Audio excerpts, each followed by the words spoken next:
Twin political storms gathered more force today over potential misdeeds at the IRS and the seizure of reporters' phone records. The Attorney General faced questions before the House Judiciary Committee, and the administration came under new criticism.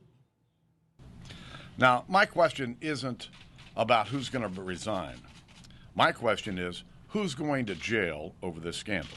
House Speaker John Boehner led the way this morning as Republicans stepped up demands for action in the scandal at the Internal Revenue Service. There are laws in place to prevent this type of abuse.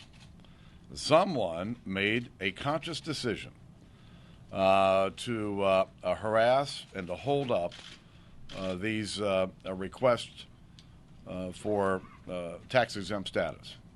That followed last night's release of a report from the Treasury Department's Inspector General. It found the IRS used inappropriate criteria that identified for review Tea Party and other organizations applying for tax-exempt status based upon their names or policy positions. And there was more. USA Today reported that during the same period, the IRS approved perhaps dozens of applications from similar liberal and progressive groups.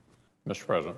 On the Senate floor, Republican Minority Leader Mitch McConnell pressed the White House to make sure the IRS cooperates fully with congressional investigations.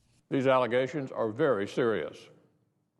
That there was an effort to bring the power of the federal government to bear on those the administration disagreed with in the middle of a heated national election. It actually could be criminal. And we're determined to get the answers. McConnell and the other 44 Republicans in the Senate signed a letter to President Obama demanding full compliance. White House Press Secretary Jay Carney said today the president is committed to getting to the bottom of what happened. He expects people to be held accountable if they engaged in inappropriate activity, inappropriate conduct. He expects the Treasury Department and the IRS to take all the necessary actions to ensure that this kind of thing cannot happen again. Please rise. I will begin. Attorney General Eric Holder has already begun a criminal investigation into the IRS matter, but some lawmakers see larger patterns at work.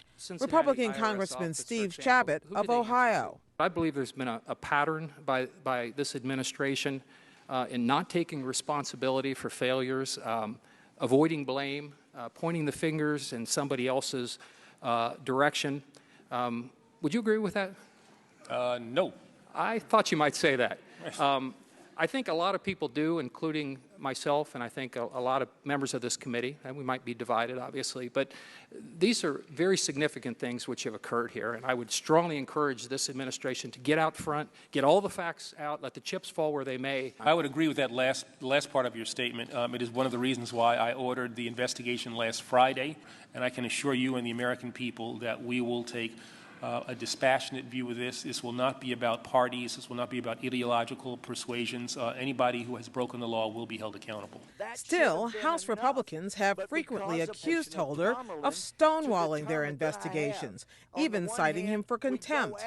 That bad blood was on sharp display when Holder's leading critic, California Congressman Darrell Issa, complained the department failed to hand over emails in another matter involving the Civil Rights Division.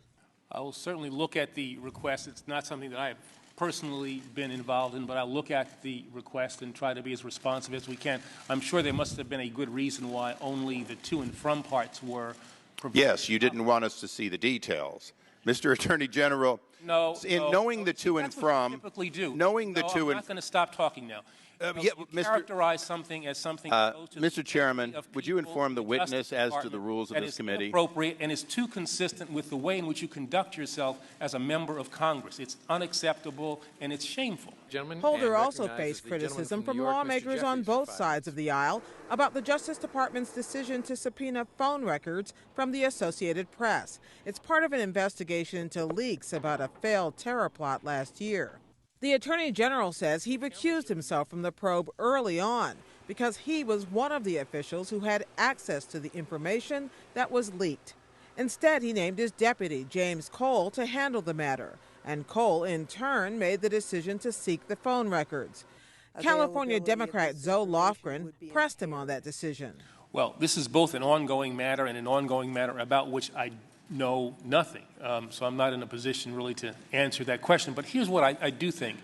I do think that at the conclusion of this matter, and when I can be back involved in it, that given the attention that it has generated, that some kind of after-action analysis would be appropriate. But it seems to me the damage done to a free press is substantial and will continue until corrective action is taken. And I would hope that we might be able to further pursue this, Mr. Chairman, and get some clarification on future action, either through legislative efforts or through further revision of the Code of Federal